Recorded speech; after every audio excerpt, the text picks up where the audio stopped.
in what can be seen as a very sweet as can be type of movie, but without being boring.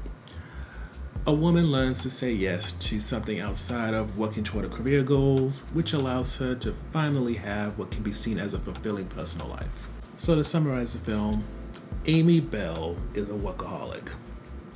Because of her upbringing and the lack of control in it, she now works hard in order to have stability, and while it has gotten her far in her life, unfortunately, she is shown in one fell swoop that all the work, education, what have you, doesn't mean that you'll have stability because she gets laid off. And when she does get laid off, her little brother Phil is living with her, or rather staying with her for the holidays with his brand new husband. And because Amy has lived her life saying no so much, he challenges her to say yes. And one of his earliest means of testing how far he can take that is by having her go to an improv show and even end up on stage. That's when she meets a man named Nico, who his day job is being a middle school teacher. And even though those two butt heads a lot, there's some type of chemistry there that draws them to each other. And with Amy having all this marketing experience and Nico trying to figure out a way to help his school kids get new computers, they combine forces because one of Amy's hobbies is making coffee. So the idea is they could have a fundraiser selling Amy's coffee so the kids can have school computers.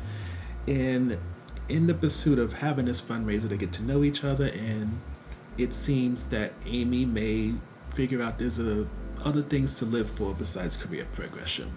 So top level highlight when it comes to Christmas of Yes is Nico and Amy have this dynamic that feels very real.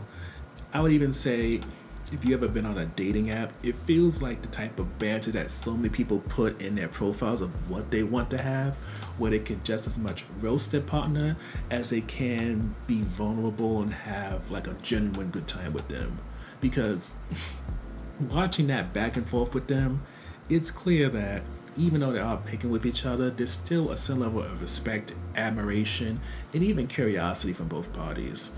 So as much as Nico may joke about how serious Amy is, and even one time joke about her getting let go, and then of course Amy's joking about how unfunny Nico is and how, I guess, unorganized, for lack of a better way to put it. It's cute to see that they can be each other's safe space when it comes to certain things and, maybe pick at the one a little bit. Yet at the same time, they know that while you can tap on the line, neither one would dare step over the line and really take things too far. And with that said, another highlight is that if you've ever seen a romance movie, something's going to happen that's going to lead to a break, if not a breakup. And when it comes to Amy and Nico, it's not something that's over dramatic or kind of kills the vibe. It's not Amy sees Nico with some girl or an ex comes into the picture or any of that type of nonsense that usually happens in romance movies and especially holiday movies. Instead, it's just, Amy gets an opportunity that, of course, tempts her to go back to her old ways. And, it's the question of, is it where she, even though she experiences different type of life, is she going to go back to what's familiar? Which, considering how this movie goes, I'm hoping doesn't seem like a spoiler to most, because I feel like it seemed like that was going to happen. With that said, one of the things that we're kind of on the fence about when it comes to Christmas of Yes is that it has B-line storylines that I feel like had potential, but they never really went anywhere. Like, one of the main ones that we kind of were iffy about is that when it comes to Phil and Amy's mother, Grace, since Amy's dad died when she was, I think, in 8th grade, I think they say, her mom handled her grief through drinking, and she became an alcoholic to the point where Amy had to take her to rehab, take care of Phil, it seems, and now that Grace is kind of getting sober, she's trying to get back into Amy's life. And you can see there is some kind of investment in the story, but at the same time, the point of it is Amy's relationship with Nico and not being a workaholic and like doing things she's passionate about, not just that gets her career progression and validation. So it feels like an undercooked storyline. And then when you come to Amy's brother Phil and his husband Jock, whether it's their relationship, which led to them getting married within a month, or their pursuit to adopt a child, I found it challenging to not wish we got something more out of that, because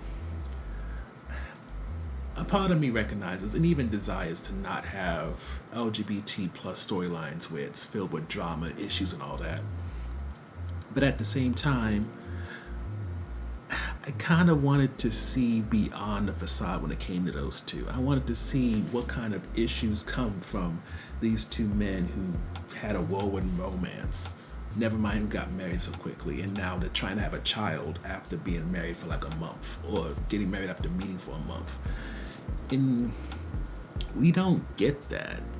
We don't get anything beyond the happiness of the Christmas season. And granted, Christmas movies, generally speaking, are not trying to go too deep into any type of wound. They want to be happy. They want to be stuff that the family can watch and, not kill the mood. But when you present one character's alcoholism to the point where your child had to take care of not only the parent but also the younger sibling, and then you're trying to have it where they have to shift their complete life because of all the childhood trauma, and now they're trying to be better, I feel like that leaves room to be a bit more serious about what's going on and not just have it where there's this cute romance going on. But you need to address and even, maybe do some soul work in the words of Iyanla Vanzant to really help you understand that these aren't just characters who are here to entertain you, but actually people who you can potentially learn from. So, with that said, Christmas of Yes gives you not only a good holiday movie, but also a message you can carry all year long, even though I feel that it's definitely the type of film that you see could have gone deeper if it wanted to.